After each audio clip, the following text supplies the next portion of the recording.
네, 오늘 5월 20일 새벽 예배에 나오신 여러분들을 환영합니다. 오늘 본문의 말씀은 신명기 21장 1절에서 14절까지 말씀입니다. 우리가 계속 신명기를 보고 있습니다. 근데 신명기의 큰 주제는 거듭 말씀드리는 거지만 하나님과 하나님 백성의 언약에 대해서 이야기를 하고 있죠. 그 언약이라는 것은 백성이 하나님의 말씀에 순종하면 하나님께서 이스라엘 백성들을 축복하시겠다고 하는 그 언약을 말하는 것입니다. 백성들이 순종해야 될 그 규례 혹은 하나님의 말씀은 신명기가 되겠습니다. 그래서 신명기를 십계명이 되겠습니다. 그 십계명을 잘 지키면 그러면 하나님께서 복을 주십니다. 우리 신명기 후반절에 와서는요, 그 십계명은 아주 간단한 말씀이죠. 또 굉장히 포괄적입니다. 구체적이지가 않습니다. 그래서 하나님께서 그 십계명의 말씀 가운데 굉장히 중요하게 생각하시는 몇 가지를 아주 구체적인 예를 들면서 이렇게 지키라고 말씀을 해주고 계시는 것입니다. 오늘은 두 가지를 말씀하시는데요. 첫 번째는 살인에 대한 말씀, 그 다음에 간음에 대한 말씀입니다. 살인하지 말라. 6계명에 그렇게 나와 있죠. 그 다음에 8계명에 보시면 간음하지 말라 그렇게 말씀하셨는데, 구체적으로 어떤 살인은 어떤 걸 이야기하고 간음은 어떤 걸 보여주는지 우리에게 말씀해 주고 계신 것입니다. 자, 19절부터 1절부터 보시면요, 하나님께서 이렇게 말씀하십니다. 특별히 그 살인에 대한 말씀을 하시는데요, 이건 좀 특이한 그런 케이스를 말합니다. 한번 보시겠습니다. 1절을 보시겠습니다. 내 하나님 여호와께서 내게 주어 차지하게 하신 땅에서 피살된 시체가 들에 엎드려진 것을 발견하고 그 쳐 죽인 자가 누구인지 알지 못하거든. 그렇게 말씀하세요. 그러니까 의문의 피살체가 나왔는데 살인자가 누군지를 알 수 없는 경우를 말합니다. 이것은 앞에 우리 그 도피성 이야기를 할 때 한번 말씀을 드렸는데요. 살인 사건에 대해서는 굉장히 엄중하게 그 사건을 조사하고 또 그 살인자를 찾아내는 그런 작업들이 필요합니다. 그런데 그런 엄밀하게 조사를 했음에도 불구하고 만약 살인자를 찾지 못한 그 피살체가 나왔을 때 그때 이제 어떻게 하느냐 하는 것입니다. 자, 같이 한번 보시겠습니다. 이렇게 해야 됩니다. 몇 가지를 해야 되는데요. 첫 번째 보시면 2절에 보십시오. 2절에 보시면 너희의 장로들과 재판장들은 나가서 그 피살된 곳의 사방에 있는 성읍의 원근을 잴 것이요. 그 피살된 곳으로부터 사방에 있는 성읍들이 여러 가지가 있는데 여러 개의 성읍이 있으면 그 성읍들 거리를 다 재라는 것입니다. 다 재어서 3절에 보시면 가장 가까운 성읍을 지명을 합니다. 가장 가까운 그 성읍을 지명을 해서 그 가장 가까운 곳에 있는 성읍이 해야 할 일이 있습니다. 그것에 대해서 3절은 이렇게 말합니다. 그 피살된 곳에서 제일 가까운 성읍들의 장로들이 그 성읍에서 아직 부리지 아니하고 멍에를 매지 아니한 암송아지를 취하여 가장 가까운 곳에 있는 성읍의 그 장로들이 암송아지 한 마리를 가져와야 됩니다. 그래서 어떻게 해야 되냐 하면 4절 말씀을 보십시오. 그 성읍의 장로들이 물이 항상 흐르고 갈지도 않고 씨를 뿌린 일도 없는 골짜기로 그 송아지를 끌고 가서 그 골짜기에서 그 송아지의 목을 꺾을 것이요. 거기 가서 해야 되는데 어떤 일을 하라고 말씀을 하시냐 하면 송아지를 데려가서 그 송아지의 목을 꺾으라는 것입니다. 3절과 4절의 말씀해 보시면 두 가지 의미가 있습니다. 첫 번째는 그 송아지를 한 마리 데리고 오는 겁니다. 근데 송아지를 한 마리 데리고 온다는 말은 그 성읍 전체가 공동의 책임을 진다는 것입니다. 살인자가 나왔는데 그 살인 피살체가 나왔는데 그 살인자를 알지 못합니다. 그러면 누군가는 책임을 져야 됩니다.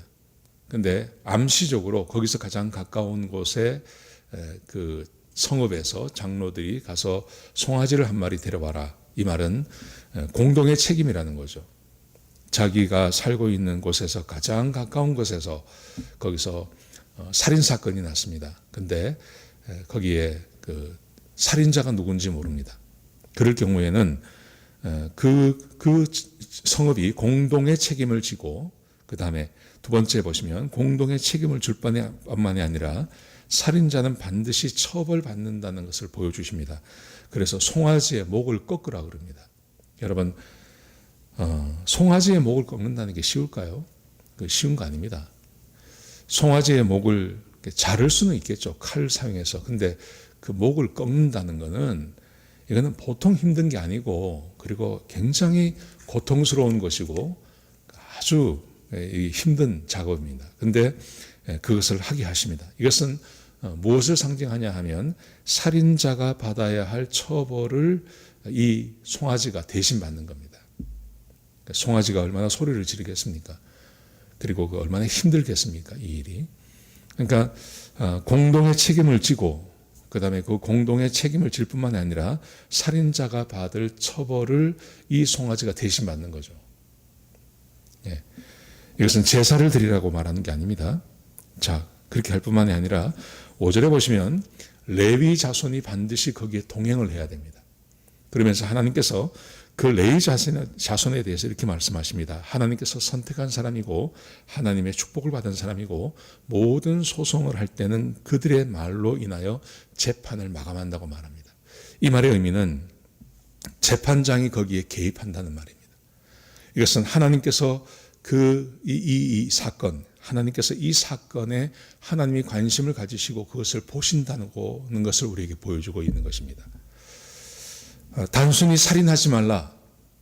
그래서 우리는 이것을 나만 살인을 하지 않으면 되는 걸로 그렇게 우리는 생각을 하기가 쉽습니다. 내가 살인을 하지 않으니까 아무 문제가 없다고 생각할 수 있습니다. 그런데 지금 살인자를 찾지 못하는 아주 흉악한 이런 살인 사건이 벌어졌을 때 거기에 공동의 책임이 있고, 그 다음에 그 공동의 책임을 묻기 위해서 송아지의 목을 꺾고, 거기에는 반드시 레위인이 가서 참배를 해야 되고, 그래서 하나님이 이 사건에 관심이 있으시며 하나님께서 살인 사건을 아주 싫어하신다는 것을 모든 사람들이 다 알도록 그렇게 드러내시는 것을 보여주고 있습니다. 거기다가 그게 끝나고 나면, 자, 6절부터 8절까지 말씀해 보시면요, 이런 일을 해야 됩니다. 자, 6절에 보십시오. 그 피살된 곳에서 제일 가까운 성읍의 모든 장로들은 그 골짜기에서 목을 꺾은 암송아지 위에 손을 씻으며 말하기를 우리의 손이 이 피를 흘리지 아니하였고 우리의 눈이 이것을 보지 못하였나이다. 그러니까 자기들이 하지 않았다는 것을 드러내야 된다는 말이죠. 8절에 보시면요, 여호와여 주께서 속량하신 주의 백성 이스라엘을 사하시고 무죄한 피를 주의 백성 이스라엘 중에 머물러 두지 마옵소서 하면 그 피 흘린 죄가 사함을 얻으리라.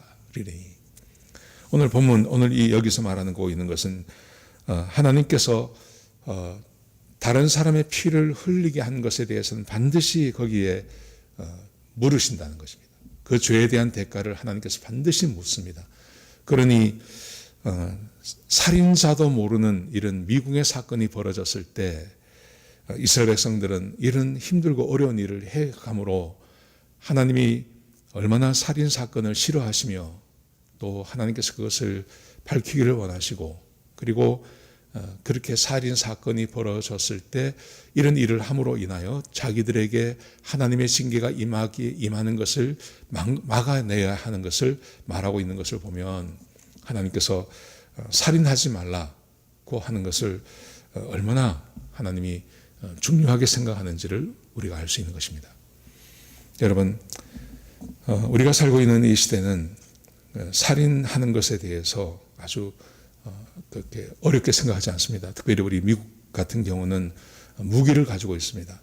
무기를 가지고 있고 총을 다 가지고 누구든지 가질 수 있으며 마음만 먹으면 다른 사람을 살해할 수 있는 그런 문화 안에 있습니다.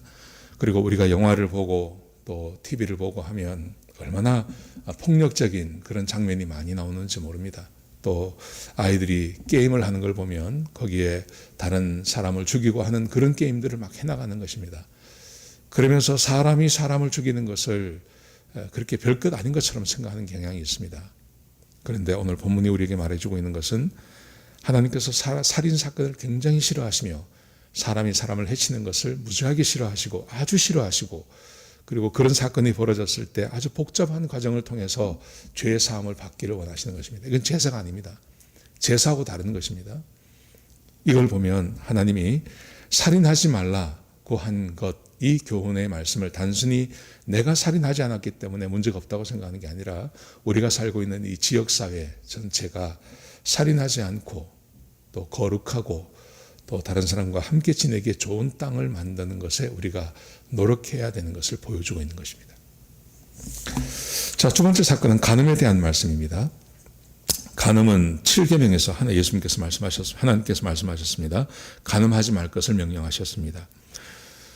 그런데 간음을 하지 않는 것에 있어서 이걸 간음이라고 생각하지 않는 어떤 한 상황을 하나님께서 먼저 말씀하세요. 그리고 해석을 해 주십니다. 어떤 상황인지 한번 보시기 바랍니다. 10절에 보십시오.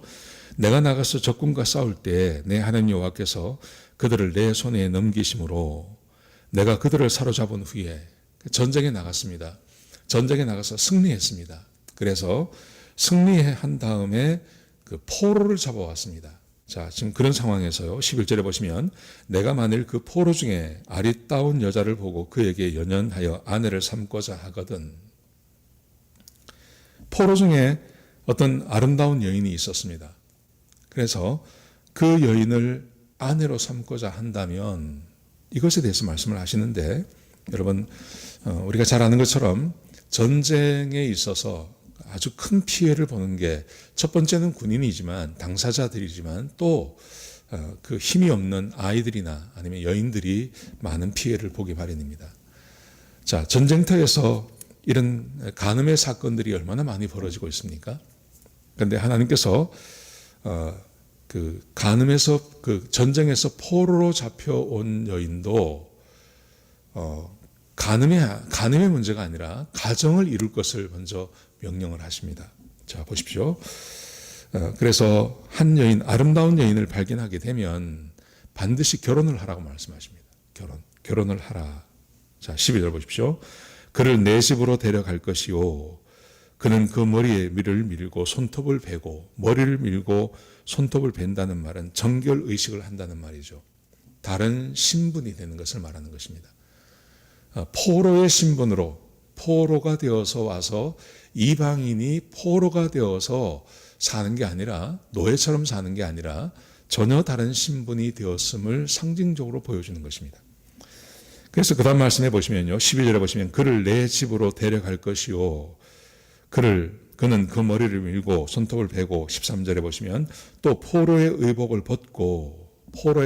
벗게 하고 거기에 유대인들이 입는 그 옷을 입힐 것을 말합니다. 신분의 분명한 변화가 되었고 더 이상 포로가 아니며 이 여인은 자기의 아내가 되었음을 그렇게 여러 가지로 보여주는 것이죠. 자, 또 그 다음 보십시오. 13절 하반절에 보시면 내 집에 살며 그 부모를 위하여 한 달 동안 애곡한 후에 내가 그에게 들어가서 그의 남편이 되고 그는 내 아내가 될 것이요. 포로로 잡혀왔습니다. 전쟁에 져서 포로로 잡혀왔습니다. 그리고 한 남자에 의해서 강제로 결혼을 하게 되었습니다. 얼마나 그 운명이, 인생이 허무하고 또 얼마나 그 인생이 참 여인으로서 받아들이기 힘든 그런 상황 아니겠습니까? 근데 하나님께서 뭘 명령하시냐면 한 달 동안 그 부모를 위해서 울게 만들어 두라. 이것은 여인이 스스로 마음으로 그 상황을 받아들이도록 그렇게 베풀어 줄 것을 요구하고 있는 것입니다. 하나님께서 말씀하고 계신 것입니다. 그리고 그 기간이 끝난 다음에 여인이 마음으로 이 남자를 받아들이고 그 상황을 받아들이고 그리고 그 슬픔이 다 되었을 때, 정리가 되었을 때 그때서야 결혼을 할 것을 명령하고 계시는 것입니다. 저는 이 말씀을 보면서 이런 생각이 들었습니다. 하나님께서 가정을 이루기를 원하십니다. 가정 안에서 모든 것이 이루어지기를 원하십니다. 심지어 결혼은 그 전쟁에 나가서 전쟁의 포로가 된 사람이라도 그를 함부로 대하지 않고 또 욕정으로 대하지 않고 결혼을 하고 그리고 한 가정을 이루면서 그 안에서 남자와 여자의 삶을 살 것을 요구하고 계십니다. 여러분, 우리가 살고 있는 현재 풍조를 보면 가정을 이루지 않고 함께 사는 사람들이 얼마나 많은지 모릅니다. 그리고 또 순수하게 순전히 육체적인 욕망을 채우기 위해서 그렇게 또 사는 사람들이 얼마나 많은지 모릅니다. 근데 오늘 본문이 우리에게 주고 있는 것, 하나님께서 간음하지 말라 그랬습니다. 너희는 간음하지 말라. 근데 그 간음이라는 것을 어디까지 연장시키냐 하면 전쟁터에 나가서 얻게 된 여인, 내 노예로 쓸 수도 있고 그렇습니다. 결혼을 하지 않고도 얼마든지 즐길 수 있는 상대가 될 수 있다는 거죠. 남자 입장에서는요. 그런데 그걸 금지하십니다. 그걸 금지하시고 반드시 그런 여인이 있으면 결혼을 할 것을 말씀하십니다. 다른 말로 하면요. 결혼한 사람은 아무리 아름다운 여인을 봐도 근처에 가지 말라는 말입니다. 결혼의 관계를 맺을 수 없는 상황이라면 관심도 갖지 말라는 말이죠. 그러면서 한 가정을 이룰 것을 말씀하시고 그 가정 안에서 남자와 여자로 그렇게 살 것을 명령하고 계시는 것입니다.